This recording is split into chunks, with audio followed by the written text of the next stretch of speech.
অনেকদিন হলো মান্ডালার আপডেট দেওয়া হয়নি, তো আজকে দুপুরবেলায় মান্ডালার কাজটা নিয়ে বসেই ছিলাম, তো ভাবলাম আজকে একটু মান্ডালাটা শেয়ার করি কতদূর কি হয়েছে। দেখতে পাচ্ছ সার্কেল পোর্শনটা তো এখনো কমপ্লিটই হয়নি, পাশে যে কারুকার্যগুলো করবো সেগুলো এখনো বাকি। যেহেতু পেজটা অনেকটা বড় বলেইছিলাম অনেক দিন সময় লাগবে এটা করতে, তো তার মাঝে একটু খেয়ে নিলাম আঙুর। গরমকালে না ফ্রিজ থেকে বের করে আঙুর খেতে যে কি ভালো লাগে।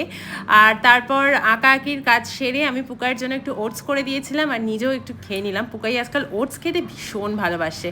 আর নিজে একটু পাপার সাথেও বেড়াতে গেছিলো, কেউ একজন দিয়েছে এই ললিপপটা, বাড়ি এসেই এটা খেতে আরম্ভ করে দিয়েছে। আর আমি আবার ডিজিটাল আর্ট নিয়ে সন্ধ্যের দিকে একটু বসেছিলাম, এই কাজটা একটু করছিলাম। আর এটা হচ্ছে আজকে সকালের ভিডিও, কাল সন্ধ্যেবেলা আর কিছু ক্লিপিংস নিইনি। পুকাইয়ের জল নিয়ে খেলা শুরু হয়ে গেছে। আমি সকাল সকাল উঠে না এই টেবিল আর এই বেসিনের উপরে আয়নাটা একটু ক্লিন করলাম, আর ক্লিন করার পর না মনে একটা আলাদাই শান্তি আসে। তো আজকের ভিডিওটা এতটুকুই থাক, নেক্সট ভিডিওতে দেখা হচ্ছে। বাই।